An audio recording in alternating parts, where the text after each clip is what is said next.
Halo semuanya, hari ini kita akan belajar materi kelas 5 bab 8 topik A bumi berubah dan topik B lingkungan menjadi rusak. Nah, kalian simak video pembelajaran berikut ini dengan baik-baik ya. Nah, adapun submenu pembelajaran kita kali ini yaitu ada identitas diri, petunjuk penggunaan, tujuan pembelajaran, materi pembelajaran, soal evaluasi, dan yang terakhir nanti ada penugasan. Seperti pepatah katakan, tak kenal maka tak sayang. Perkenalkan, saya Niwayan Mirah Indraswari dari Universitas Pendidikan Ganesha. Untuk petunjuk guru bisa dibaca dan juga dicermati ya. Selanjutnya, adapun tujuan pembelajaran yang akan dicapai, yang pertama mencari hubungan faktor alam dan perbuatan manusia dengan perubahan kondisi alam di permukaan bumi. Yang kedua, mengidentifikasi pola hidup yang menyebabkan terjadinya permasalahan lingkungan. Nah, selanjutnya kita akan menyimak materi pembelajaran berikut ini. Nah, setiap hari kita pasti akan mengalami perubahan, di mana perubahan itu yaitu tinggi yang bertambah, usia yang semakin dewasa. Nah, perubahan itu tidak terjadi pada manusia saja, tetapi bumi kita sendiri juga mengalami yang namanya perubahan. Nah, bumi mengalami perubahan. Perubahan apa ya yang terjadi di bumi? Lalu, mengapa bumi mengalami perubahan? Nah, pembahasan ini akan kita bahas pada video hari ini. Nah, sekarang kita akan membahas topik yang pertama, yaitu bumi berubah. Nah, bumi berubah akibat yang pertama adanya perubahan alam. Perubahan alam itu terjadi karena adanya peristiwa alam. Nah, peristiwa alam itu bukan terjadi karena ulah manusia, sehingga kita tidak dapat mencegah terjadinya peristiwa tersebut. Nah, banyak sekali ya jenis-jenis peristiwa alam yang terjadi. Nah, peristiwa-peristiwa alam yang terjadi itu disebut dengan bencana alam. Lalu, apa sih yang menyebabkan terjadinya bencana alam? Nah, bentuk dari bencana alam itu bermacam-macam ya. Bencana alam bisa terjadi di laut, udara, maupun darat. Nah, peristiwa alam bisa dikatakan sebagai bencana alam jika ia memberikan kerugian bagi manusia. Nah, kali ini kita akan membahas bencana alam gempa bumi. Kalian pasti pernah mendengar bahwa Indonesia dikatakan sebagai daerah yang rawan bencana alam gempa bumi. Mengapa hal tersebut bisa terjadi? Hal tersebut bisa terjadi karena Indonesia dilalui oleh 3 lempeng tektonik. Yang pertama ada lempeng Eurasia, yang kedua ada lempeng Samudra Indo-Australia, dan yang ketiga ada lempeng Samudra Pasifik. Coba kalian perhatikan gambar di atas. Jika kedua lempeng bertemu dalam satu sesar, maka keduanya bisa saling bergerak, saling menjauhi, saling mendekati, atau saling bergeser. Biasanya gerakan ini tidak dapat dirasakan oleh manusia. Nah, dari pemahaman kalian tadi, maka pengertian dari bencana alam gempa bumi adalah gempa bumi terjadi karena adanya tumbukan antar lempeng bumi, patahan aktif, aktivitas gunung Merapi, atau runtuhan batuan. Nah, apakah kita bisa mencegah terjadinya gempa bumi, tsunami, bahkan angin puting beliung tersebut? Benar sekali ya, tentu saja kita tidak bisa mencegah terjadinya bencana alam tersebut karena hal tersebut terjadi karena adanya perubahan alam. Oke, sekarang kita akan beranjak ke topik 2. Perubahan lingkungan bisa terjadi dengan cepat atau perlahan-lahan. Perubahan dengan cepat mengakibatkan perubahan lingkungan dapat dilihat dengan segera. Beda ya dengan lingkungan yang perlahan, yang efeknya dapat terlihat dalam jangka waktu yang lebih lama. Perubahan lingkungan secara perlahan bisa disebabkan oleh aktivitas manusia. Tetapi jika suatu perubahan alam yang terjadi secara tiba-tiba tanpa kita sadari, itu bisa disebabkan karena adanya peristiwa alam.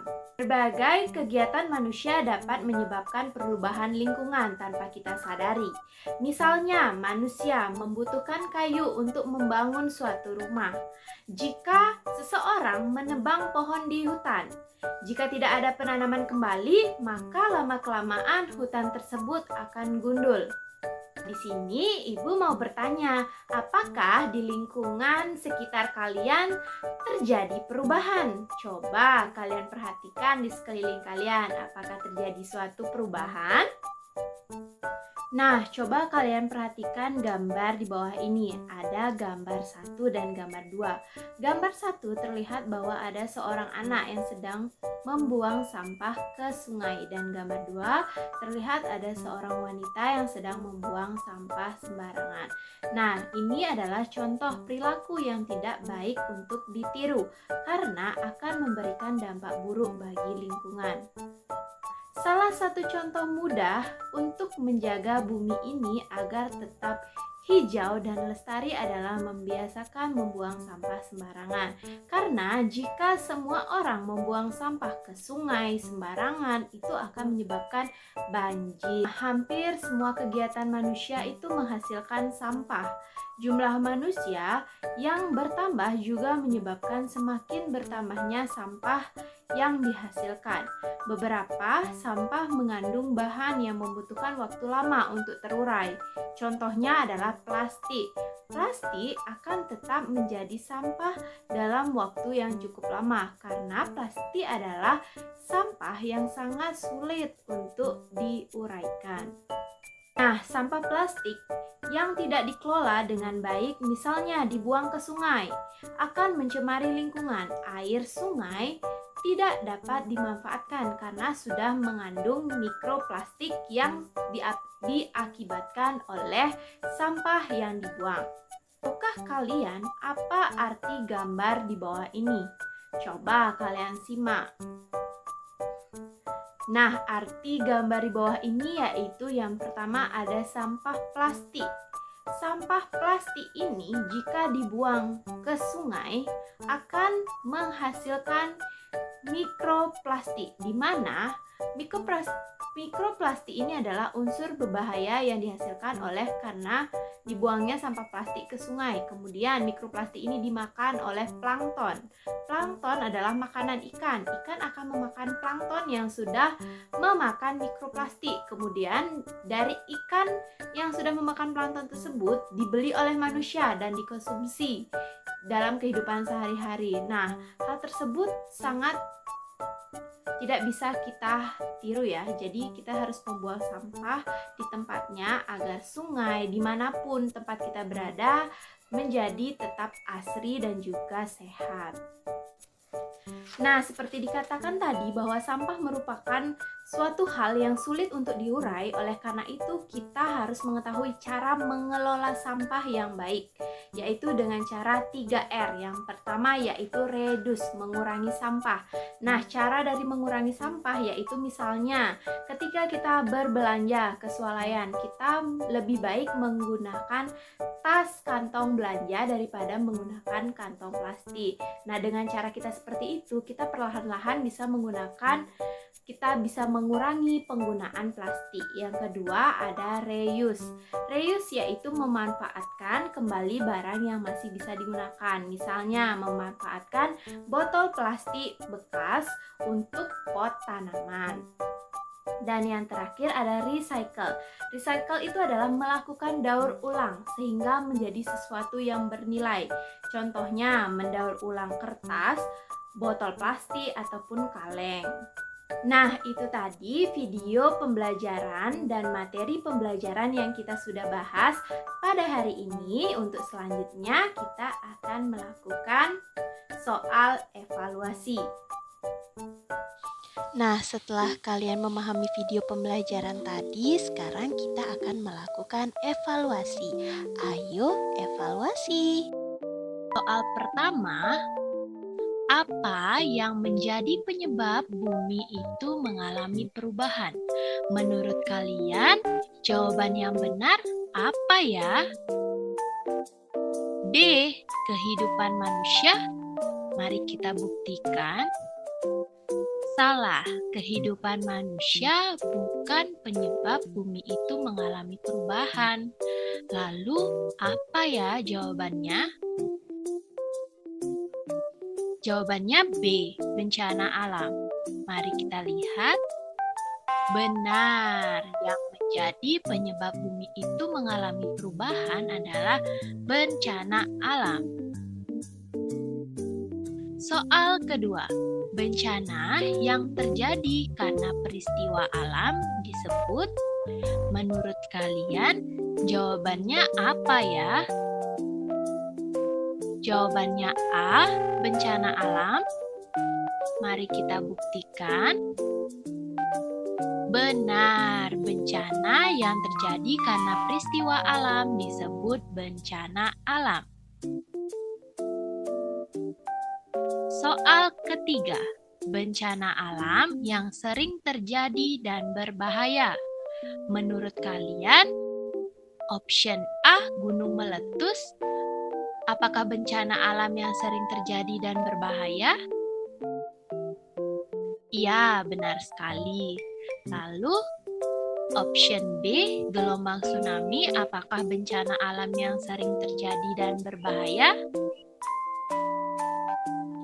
Benar sekali, gelombang tsunami merupakan bencana alam yang berbahaya. Lalu, option C, gempa bumi. Menurut kalian, apakah gempa bumi termasuk bencana alam yang sering terjadi dan juga berbahaya? Iya, benar sekali. Lalu jawabannya apa ya? Semua benar. Benar sekali, bencana alam yang sering terjadi dan berbahaya yaitu ada gunung meletus, gelombang tsunami, dan juga gempa bumi. Bencana alam yang terjadi karena adanya tumbukan antar lempeng bumi atau runtuhan batuan. Aktivitas ini menimbulkan getaran di permukaan bumi. Disebut apa ya? B. Angin puting beliung. Apakah benar angin puting beliung? Mari kita buktikan. Salah ya, angin puting beliung bukanlah aktivitas yang menimbulkan getaran di permukaan bumi. Lalu jawaban yang benar apa? C. Gempa bumi. Mari kita buktikan. Benar sekali, bencana alam yang terjadi karena adanya tumbukan antar lempeng bumi atau runtuhan batuan disebut dengan gempa bumi. Nah, aktivitas ini menimbulkan getaran di permukaan bumi. Soal kelima, mengapa Indonesia rawan terjadi bencana alam gempa bumi? Apa ya kira-kira jawabannya? Karena memiliki dua samudra. Mari kita lihat apakah option C jawabannya benar. Salah. Memiliki dua samudra bukan alasan Indonesia rawan terjadi bencana alam. Lalu apa ya jawaban yang benar? D. Benar sekali, karena Indonesia itu dilalui 3 lempeng tektonik. Oleh karena itu, Indonesia disebut sebagai negara yang rawan terjadi bencana alam gempa bumi. Soal keenam, sampah apa saja yang dihasilkan karena aktivitas manusia? Coba kalian lihat di sekitar kalian. Apakah ada sampah plastik? Ada, benar sekali. Lalu, apakah ada sampah dedaunan di sekitar kalian? Tentu saja ada. Sampah dedaunan dihasilkan oleh tumbuhan-tumbuhan yang ada. Lalu, apakah ada sampah kertas di setiap aktivitas kalian? Tentu saja ada. Kertas bisa kalian gunakan untuk menulis. Lalu, apa ya jawaban yang benar? Semua benar? Iya, benar sekali. Sampah yang ada dan dihasilkan karena aktivitas manusia ada sampah plastik, dedaunan, kertas. Adapun sampah lainnya seperti sampah botol, sampah kaleng bekas minuman, dan lain sebagainya. Soal nomor 7, ketika sampah plastik dibuang ke sungai, maka menghasilkan unsur berbahaya yang disebut apa ya? Jawabannya A. Benar sekali, mikroplastik merupakan unsur berbahaya yang dihasilkan dari adanya sampah plastik yang dibuang ke sungai. Soal nomor 8. Coba kalian perhatikan. Gambar di samping merupakan peristiwa apa ya? Apakah option B menurut kalian benar? Sampah membuat laut tercemar. Bisa kalian perhatikan, option B ternyata jawabannya benar ya, karena pada gambar di sini terlihat bahwa sampah itu membuat laut tercemar. Lalu option C, ikan memakan sampah di laut. Apakah benar? Benar sekali, di sini terlihat ada gambar seekor ikan, di mana tubuh ikan ini dipenuhi oleh sampah. Yang terakhir, pencemaran laut akibat sampah. Apakah kalian jawaban ini benar? Benar sekali, bisa dilihat ya, sampah-sampah ini memenuhi laut, sehingga laut menjadi tercemar. Oleh karena itu, jawabannya adalah semua benar. Apa yang seharusnya dilakukan Andi ketika melihat Ica pada gambar di samping? Apakah Andi harus memarahi Ica? Jawabannya apa ya? Bukan memarahi ya. Apakah Andi harus memukul Ica? Jawabannya juga salah. Apakah Andi harus menertawai Ica? Salah juga. Lalu apa ya jawaban yang benar? Menegurnya. Benar sekali, yang harus dilakukan Andi ketika melihat Ica pada gambar di samping adalah menegurnya.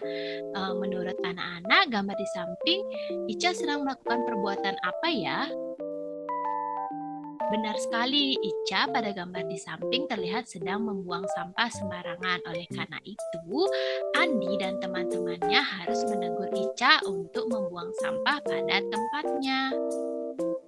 Soal terakhir, mengganti kantong plastik dengan tas kantong ketika berbelanja merupakan salah satu prinsip pengelolaan pada tahap. Menurut kalian apa ya jawabannya? Setelah kalian sudah memahami video pembelajaran tadi dan materi yang sudah ada pada video pembelajaran, tentu saja kalian bisa menjawab pertanyaan ini. Apa ya? Reduce. Benar sekali, reduce adalah mengganti kantong plastik dengan tas kantong ketika berbelanja merupakan salah satu prinsip pengelolaan pada tahap ini. Oke, selesai sudah soal evaluasi kita. Semoga soal evaluasi ini bisa menambahkan rasa pengetahuan kalian setelah memahami video pembelajaran dan juga materi yang sudah ada dalam video pembelajaran tadi. Nah, submenu yang terakhir dalam video pembelajaran kali ini yaitu penugasan. Di sini ada 2 topik, yaitu topik A dan juga topik B. Nah, di sini kalian bisa mengerjakan penugasan ini secara individu ya.